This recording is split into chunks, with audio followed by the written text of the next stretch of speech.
The Jammu Kashmir news time में आप सबका बहुत बहुत स्वागत है। आज सुबह डिस्ट्रिक्ट हॉस्पिटल के बाहर से एक कॉल जो है वो श्री पांगन देवता देवस्थान डेवलपमेंट कमेटी के चेयरमैन जी को जाती है और उसमें ये बताया जाता है कि डिस्ट्रिक्ट हॉस्पिटल के बाहर एक व्यक्ति जो है वो पिछले कई दिनों से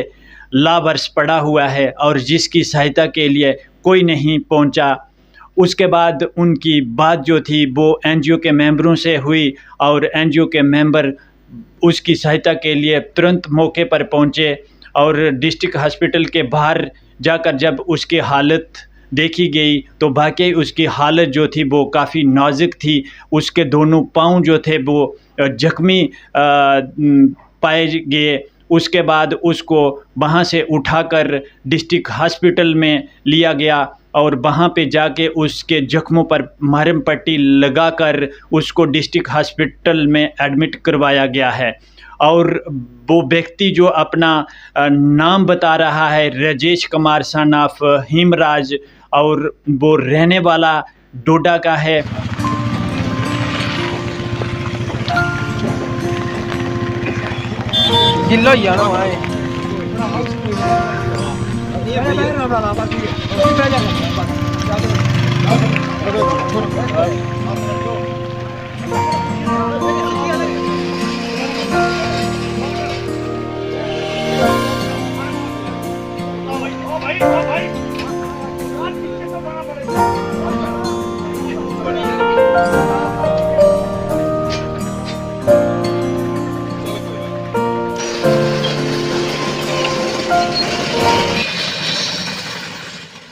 एनजीओ के मेंबरों से बात करते हैं कि आपको इस व्यक्ति के बारे में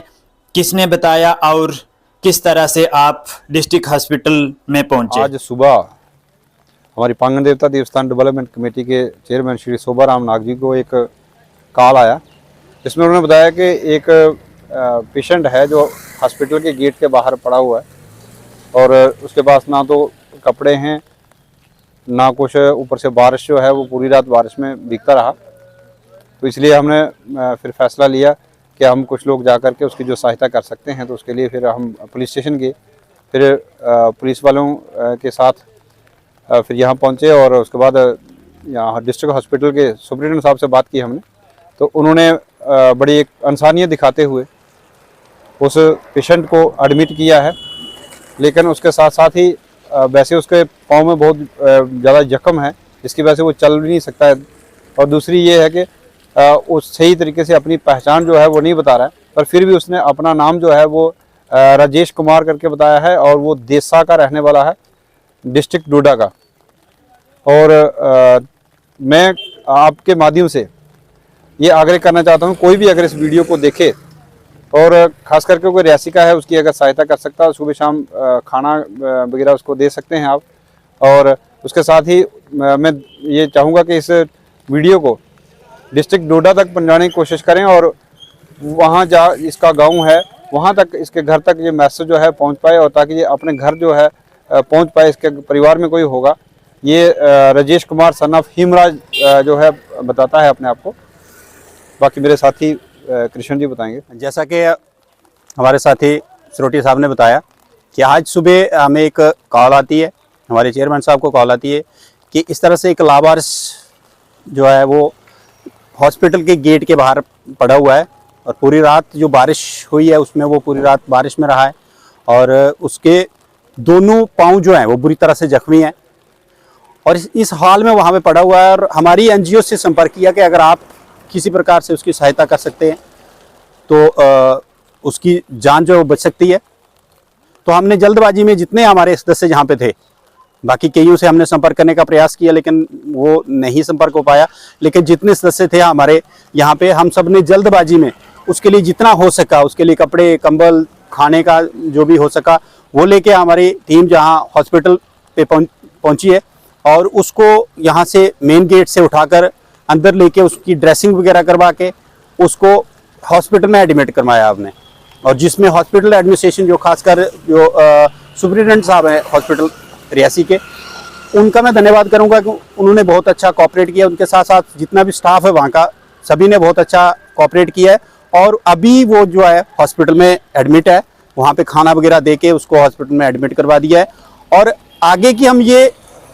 अपनी एनजीओ की तरफ से रिक्वेस्ट करते हैं कि कोई भी अगर यहाँ पे बड़ी सारी एनजीओज हैं, अगर कोई भी एनजीओ या कोई यहाँ का समाज से भी इस वीडियो को देखता है तो वो उसकी सहायता के लिए डिस्ट्रिक्ट हॉस्पिटल रियासी में आ सकता है। जिस तरह जैसे कि उसको खाना वगैरह जितने दिन वो 1-2 दिन जितनी देर वो हॉस्पिटल में रहता है तो हम भी करेंगे, लेकिन उसके साथ साथ अगर कोई और भी